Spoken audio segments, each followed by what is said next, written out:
The theme is the idea of, as I mentioned in a talk, of self-knowledge, authentic self, and so forth. And I really tried to plumb my depths on what the term means. And I realized one mistake in thinking about self-knowledge is we automatically go to the idea that you go inside, open a door, and there's the self to be known, as if we're searching for something that is fixed.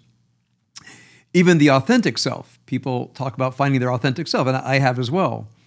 And then I find myself searching for the authentic self. And as I've considered these words, I believe that instead of actually saying, know myself, which is important, the unexamined life, understanding how my inner life operates, all that's important.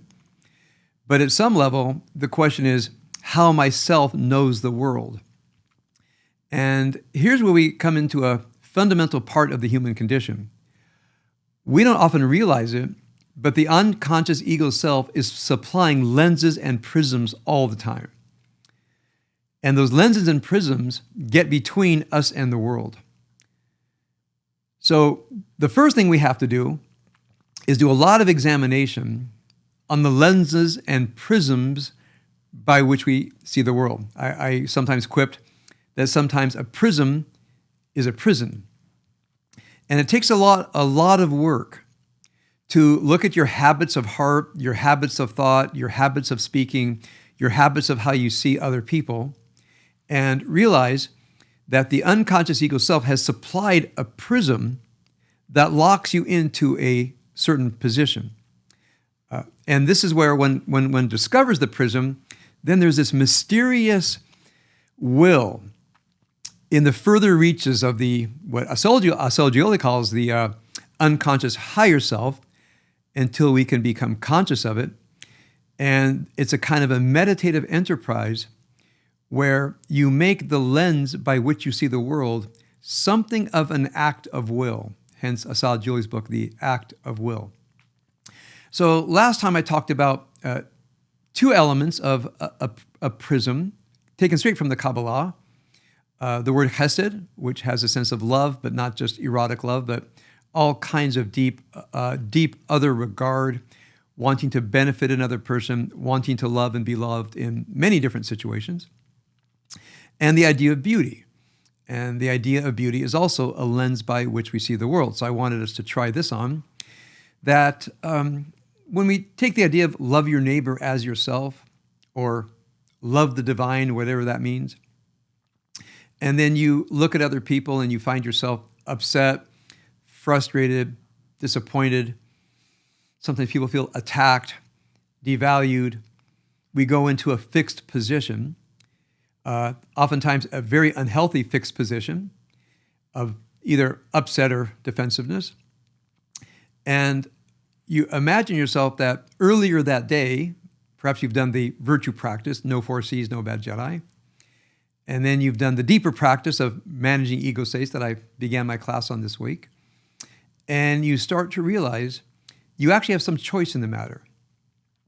And you can put the lens of love, and when you see another person who's either locked into their frustration, disappointment, locked into their being defensive, suddenly you can have a compassionate knowledge through love and look at the person and say, they're stranded.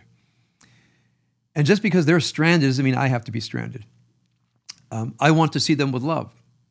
With grace, with goodness. And there's a point where seeing someone with love sees the beauty of their soul, and love and beauty begin to integrate with each other. So Kabbalistically, we have the sphere of chesed. I'm going to put it in my right hand. The sphere of gevurah din over here. They resolved into a mediating sphera, emanation from God, that is alternatively called tiferet, beauty, and emet, truth. So right now I'm connecting chesed, benevolence, love, other regarding, with beauty. Now I'll bring the ambivalence in. I've known people where their lens of love is utterly untrustworthy. I've known people who have been gaslighted. I've known people who have been conned. And the person says, how could I have been conned? Why didn't I see the signs? And I said, that's the nature of the con artist. The con artist is able to, and by the way, there are many great movies on con artists.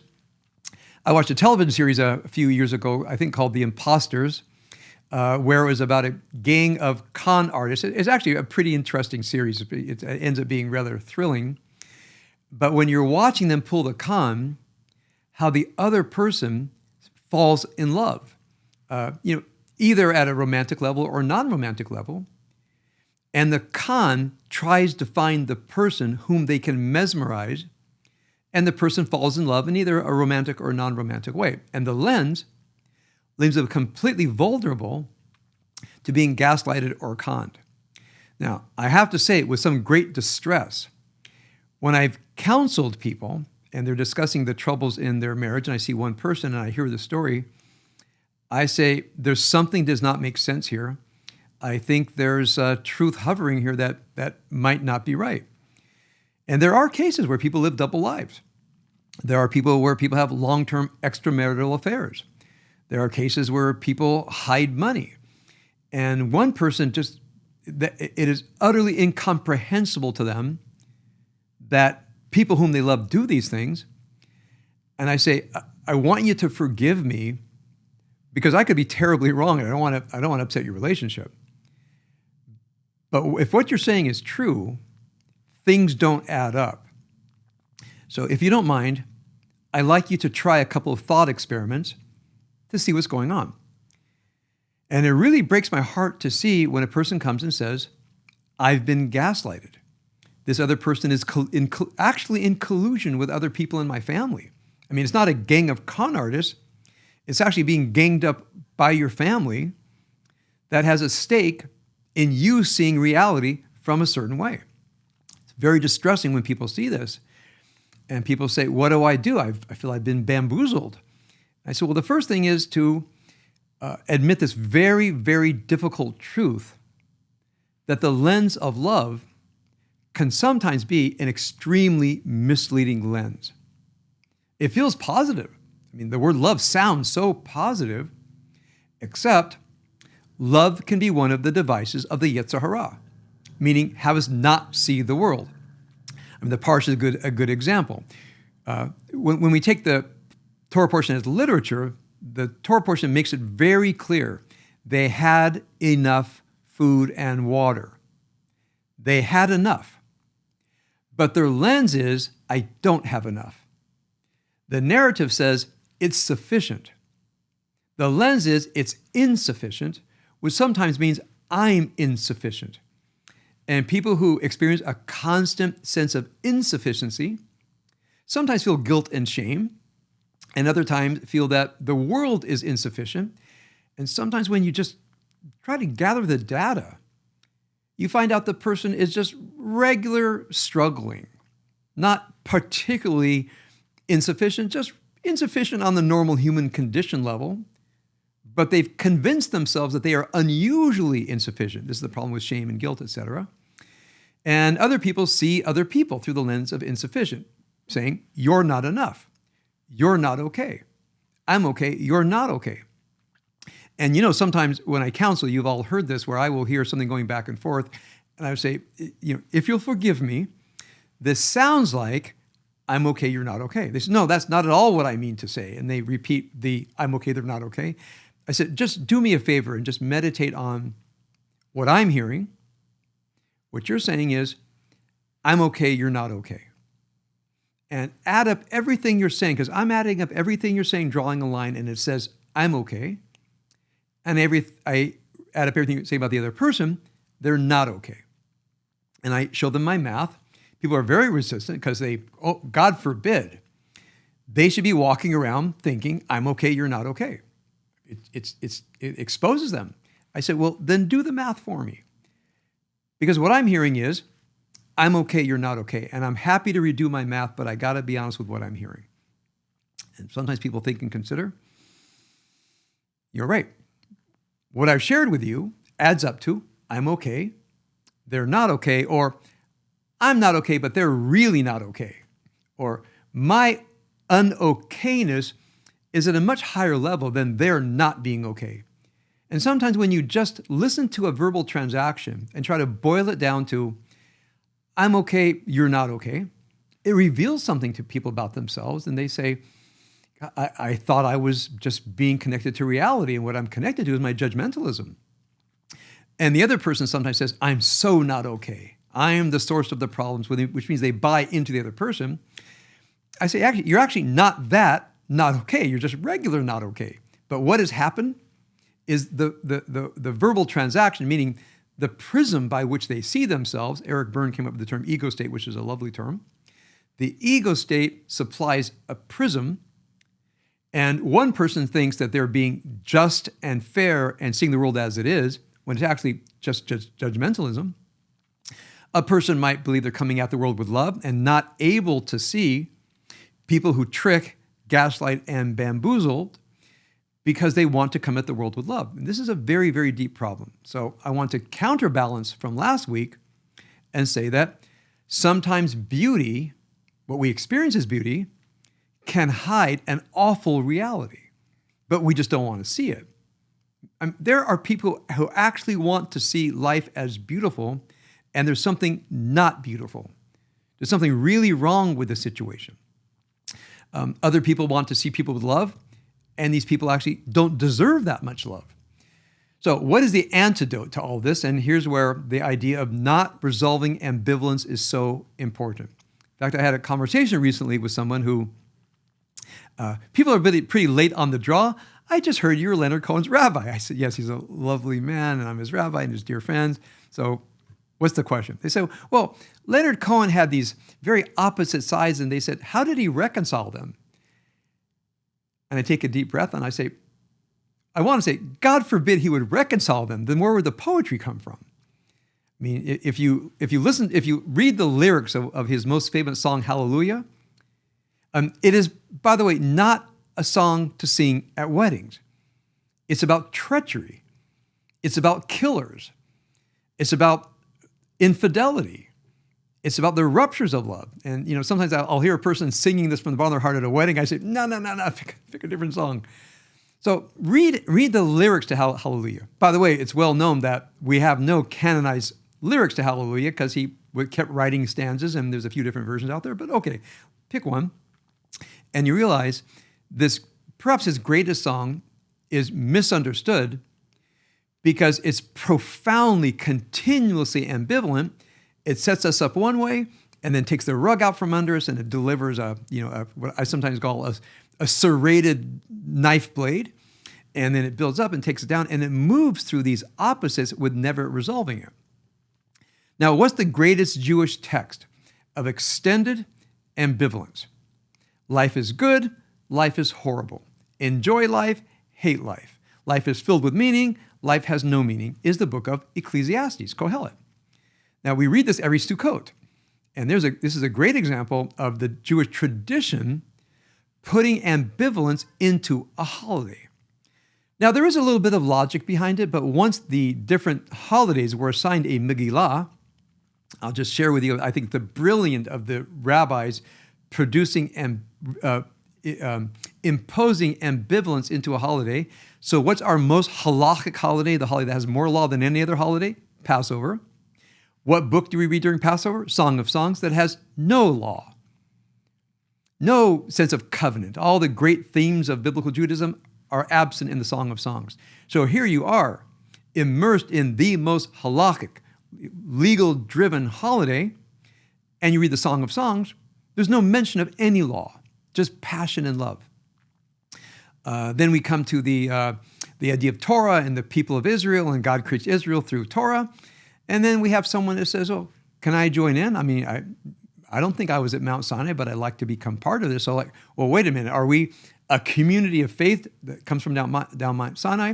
The rabbis wanted to say, actually, even a Moabite can join in. Now, what the book of Deuteronomy says, a Moabite and an Ammonite shall not come into the community of God. It says right there in the Torah. And the rabbis put in the book of Ruth and says, not so fast. Actually, a Moabite can join into the community of Torah. We'll say, which is it? I mean, is Deuteronomy right, that saying Moabites stay out? Or is the book of Ruth right, that says Moabites come in. What is this Torah about? It changes its mind. I'll put Lamentations aside because Lamentations really is a lamentation. And then, of course, we come to Ecclesiastes and Sukkot. So we've done all this hard work at the high holidays. We're feeling really, really joyous about our tikkun and prepared to experience the bounty of the spiritual life and even the bounty of the harvest. And we read the book of Ecclesiastes and it says, not so fast. Slow down here a little bit. Life is futile. Nothing you do matters. On the other hand, work hard and enjoy the fruit of your labor. On the other hand, we're all going to die. What does it matter? On the other hand, invest yourself in love. So when you read the book of Ecclesiastes, it gives you kind of a vertigo. It's one contradiction after another. I mean, I think for me, it is somewhat redolent of Leonard Cohen's poetry, where you can't resolve the book of Ecclesiastes. It's something to read through and experience. By the way, I mean, it is one disturbing thing you will find in the book of Ecclesiastes is the author has stolen many lyrics from songs from the 1960s and 70s. It's a really, really unseemly thing to do. It's just a fact. But you see this in the book of Isaiah as well. Just rips off Jewish folk songs from one place after another, doesn't give anybody credit.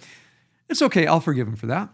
So now you go to the book of the book of Esther. Remember, what does the word Purim mean? They cast lots, and the lots landed on a certain day. So remember, Purim is about fate, that it's bound to happen.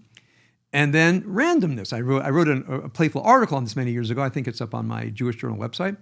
Purim means both fate and randomness. The word goral. When they put the goralot was the Hebrew word for Purim, meaning the so-called destinies. But the Hebrew word goral means destiny and randomness. Same word means two different things. And so you look in the book of Esther, and you say, this is so random. Is it fate? Is it randomness? And the book of Esther doesn't actually want to tell you. So I'll repeat what was said earlier. We have to experience the deep ambivalence of life, I think is written in the human condition. We can feel ambivalent about people, ambivalent about what we do, ambivalent about our decisions. We think them through as well as we can. We try to remove lenses that might be distorting life, distorting ourselves, distorting other people. You do as much work as you can to examine your life, and then you have to decide, even as 51% or 50% plus one. And then I say, then you do it with 100%. And this is a big mistake I see people make, and that is because they're ambivalent in their processing, they're ambivalent in the execution, which is a terrible, terrible way to go. If you've processed it enough to get 50% plus one, act with a 100%. Now, I just want to mention the other side of this. So what is the other side of chesed and tiferet, of love and beauty? Of course, is din, which is in the sphere of gevura. But remember, gevura, which means strength or valor, is a label, and the deeper meaning of gevura is din. Sometimes it's actually called din, which in Hebrew means logic and judgment. So the Hebrew word din, D-I-N, means justice, judgment, and logic. So if you look in the Talmud, it says lefi hadin. Sometimes it means logically speaking. Sometimes the word din means a judgment by the court. And the sense is judgments by the court should be rational and logical, authentically derived from the law, even the moral law. But the word breaks two ways. And so here you have chesed, which is, you might say, the lens of love, and its counterbalance is the lens of what I'll say, good, rational, moral judgment. The downside of chesed, of course, is indiscriminate loving, which means you're being vulnerable, you're not protecting yourself. And the downside of din is judgmentalism. So sometimes when people are in that din state of judgmentalism, again, as a counselor, I want to take a deep breath and say, look, you're making a judgment. It's coming out harsh. You need to counterbalance this with some chesed. Then a person's coming at it with chesed and says, I don't understand why this person could do that. I said, well, let's think about it. How could a person do that? Rationally. Give me a theory of this other person. I don't understand. I say, well, you're avoiding saying the truth. What is the truth? they're not a good person, at least to you. Wow, that's hard for people. Sometimes a person says, well, I know my parents did their best. I say, well, would you mind demonstrating that your parents did their best? Because it doesn't sound like it to me. I'm happy to be wrong. But I think you're actually giving them too much credit. So let's pause. And instead of saying, oh, I love them, they did their best, why don't we go over to Dean just for a moment. Rationally assess your parents without the preset lens of love and tell me. And they say, they didn't work hard. They didn't work hard at being good parents. They didn't work hard at being good people. They're kind of unreflective and reactive, and there I was. I said, thank you. Now that's an achievement to go from the automatic lens of love, oh, I know they did their best. Say, well, how do you know that? You haven't thought about it. That's your starting place. Maybe they didn't. And now you can think about yourself. I grew up in a place where people didn't act their best, and I attributed that they act their best. And now we see truth, right? Din and truth. Now that I've really thought it through, I can live with the truth of the matter. And that is a huge achievement. The lens of the truth of the matter, and that's a phrase I use when people see the truth and they grieve, and grief goes to sadness, and sadness goes to wisdom. So what I don't think this is the last talk I'm going to give about the knowing self, but instead of self-knowledge, it's this higher knowledge of watching how the self knows, which is the lens by which one is seeing the world. What's the lens by which one is seeing oneself? And is there, as Assagioli says, some kind of unconscious higher self that you can tap into that can see the lenses and manages the lenses? Now, when I'm able to go to that place, and it is not easy to go to the place beyond consciousness, which is shaping consciousness. Sometimes I call that the so-called authentic self, meaning the further reaches of the higher self that is shaping me into being an authentic person, meaning seeing the world from love when appropriate, seeing the world rationally and with good moral judgment, seeing the world as a place of beauty, seeing the world through the lens of truth, which produces in us a constant sense of ambivalence. Which one is it? We can't reconcile this. God forbid you should reconcile this and decide one path is better than the other, because every single day, every single moment is as it were, when the sun comes up and it shines on the world, you're in a new world. You don't know what's going to be expected. And the main thing you have to be, from my perspective, is have a kind of nimbleness of consciousness. A nimbleness of consciousness. We're not so dedicated to one way of thinking and feeling that when the world is shifting in front of you, you don't fixate on one lens of consciousness. You, in some deep way, you soak in what's in front of you. And you say, the only appropriate response is love. The only appropriate response here is love. And sometimes you say, wow, this is actually not good. I have to bring my rational moral judgment to bear and think this through. So what I find as I go through my day and examine things, sometimes I like to step back and ask myself, how am I knowing the world? And this is a very slippery process of relentless self-examination and bring that lens to the world. So just to summarize all of this, I don't think we can know the self. We can know that there is a knowing self. I don't think there's an authentic self to be known, but rather some higher level of consciousness through the power of which helps us become an authentic human being.